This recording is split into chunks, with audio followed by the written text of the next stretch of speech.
Hey everyone, it's Chris here from Everyday Survival Gear, and today we are checking out Radio Australia in Shepparton, Victoria, Australia. So this is the old Radio Australia site that was run by ABC Australia, which is the national broadcaster here. So I only got into shortwave not that long ago actually. So damn you, who's beeping their horn right now? So yeah, I don't know too much about Radio Australia, but I'll tell you guys the information that I do know. So I was lucky enough to get inside and be allowed around to check the place out. So you can see my camera is a bit compass wampus right now. I do manage to fix it up. It's on my head. I've got an action cam on, a DJI 2 action, and yeah, it wasn't the best day for filming either, as you can see it's very overcast. So I do stand around a bit because I am also using my phone at the same time, but the footage on my phone is not stabilized. So this, although the colors in this and the angle of the lens aren't great, it actually probably kind of looks better than my phone. So you can see over here. So well, let's just start out. So the building right now is being rented out by someone. The old generator building, which is the one that is behind us, the first one that we were looking at, and where these antennas are now is currently being rented out to farmers. So there used to be 7 antennas here. That's the generator building there. This building had PCBs in it, I think, or chemicals. So where we're just looking at that land, there has been 2 antennas that have come down from that land, and that land is currently being approved for 2,000 houses. So that's going to happen. I don't know when, but it's already been pre-approved for 2,000 houses, and that antenna is going to come down. So all the antennas are going to come down, unfortunately. But if you're looking to buy an antenna, well, maybe you can pick one up at a pretty good price. I wish I could fit that in my yard. That'd be pretty damn awesome, eh? I'd start my own Radio Australia. That'd be cool. So yeah, we'll just walk around and have a little tour. You can see the antennas a little bit better there. These ones coming up, there's more antennas on this side than the other side now, but they're a little bit smaller. So it might be a bit hard to see on the video. It wasn't great weather. Bloody Victoria, huh? It's always dodge weather. And I can't walk faster than 15 kilometers an hour. Stabilization is actually pretty good, but so the buildings are actually going to remain because they're historically listed, but because of the asbestos in them and the issues with like fire, there's not a good fire management system or fire protection system. So the alarm and stuff, they're not going to be turned into a museum, from what I heard. I don't know if someone wants to spend the money, but then like a historic, I don't know who does that sort of stuff, like historians. I sound like an idiot. Someone will have to like basically someone will have to put the money in. Anyone want to start chipping in $5 each? It'll probably cost like quite a lot to turn it into a museum. There's still stuff inside. There's still power running to the building. Yeah, so it is pretty cool. You can see all the feeder lines here. They're still here, but pretty soon this will be gone. So there is a farmer on this side too. So might be able to see some sheep. I saw some sheep here, but they might have already ran off. That's the main building there.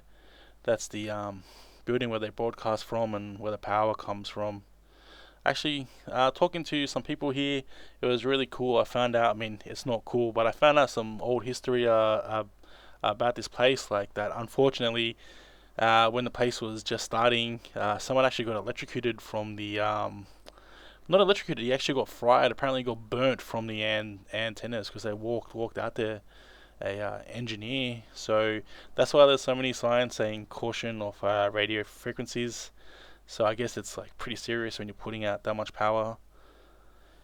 Um, I gotta say the building itself is looks okay. I don't have the best expectations in the world. It is like a very old building. It was cool to see the inside because it's actually got like really thick walls. So if it ever gets hit by a bomb, it can still keep on broadcasting. So that's cool. So yeah, yeah. That's I don't want to talk over the whole video because you guys probably aren't gonna watch the whole video because we're still looking at the same scene now. I do walk down, but I was trying to get the most footage that I could because it's pretty hard to find footage of this online. I can't actually even find like a tour of the place when it was open. So I might have no. I probably don't have the only video. ABC should have a video, but yeah, yeah. That's the old building there. I saw a 120 amp breaker in there. Pretty cool. There has been copper thieves here breaking in, but this building is still used. It's rented out. The main building they don't really use so much, but they need access to it because the power runs through that main building out to the second building. So yeah, tweetity tweetida. I gotta like, or is my neck just like tilted off? Too much gaming. Actually, we were here because we went for a drive from Sydney to Victoria, and then we went down like Great Ocean Road all the way to South Australia.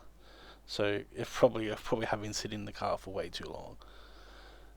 That's how you get inside. You can see more caution there. I think I'm gonna stop talking. I should just put some music here. That's probably like VIP parking. Hmm. Wooden window sills. It's old school. Is it wood? Yeah, that looks like wood. Inside the building, there's still actually a lot of equipment. So you can see even like the aircon is still there. What else? When we go out the side in a sec, you'll see. I was just trying to take in as much as I could because who knows if like, well, there's still someone working there and he works there every single day. So I guess he could take footage like whenever he wants. And the buildings aren't coming down anyway, so yeah. I used to be a telecommunications technician, and so here in Australia, we had telecom, and now called Telstra, and a lot of the buildings kind of look like this. I guess they're both government buildings. That's the high voltage to low voltage transformers there. Actually, interestingly enough, something I didn't know that building where the guy's working out of now, he that's actually a generator building. So Radio Australia never used to run on mains power. It used to be from a generator on site, which is pretty cool.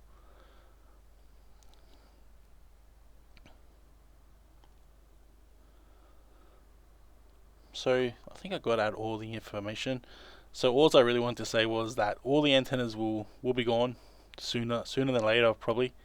There'll be houses here, 2,000 houses, so people will be living on history. These buildings are historically listed, so they're not going to come down, which is pretty cool. But also, people probably won't have access to it, um, unless like, yeah, I guess if like the government wanted to, they could rent it back out. But yeah, I don't think they will because it's kind of like a hazard. And like when you go inside, there's certain parts of it that will like have leaking roof or condensation, and it's electronics, and it's like having like an old house. There's pros and cons. You can see there's a few more arrays there to the back, and now they're still all there. So if you drive past on the highway that's on this side, looking down, you'll actually see the antennas pretty good. That's the front door there, and where the flags used to be, I guess. Look at the feeders. There's still actually a red light flashing here. I kind of doodled around here because I wanted to take a picture of me standing at the front door with all the cobwebs. I didn't actually notice that water tank on the roof. Interesting. Lots of AC. Well, of course, because it's gonna get hot in there. I swear, maybe my neck's just tilted. Oh, it's like happy. It's like happy Gilmore when the guy's in there wearing one shoe, so he's slightly tilted. And that's the other antennas there. So still five up. I would have loved to got out my shortwave radio. There's a sheep there in the background to the left, and have a little listen, but yeah, I didn't really get a chance. I think I'm just gonna stop this and cut to some music. I've been blabbering on now for so long, so I hope you enjoy the video. And yeah, if that other video looks okay, I might upload it. It is better quality. Actually, you know what? I'll put some photos at the end of this video, and you'll be able to see things a little bit better. So thanks for watching, guys.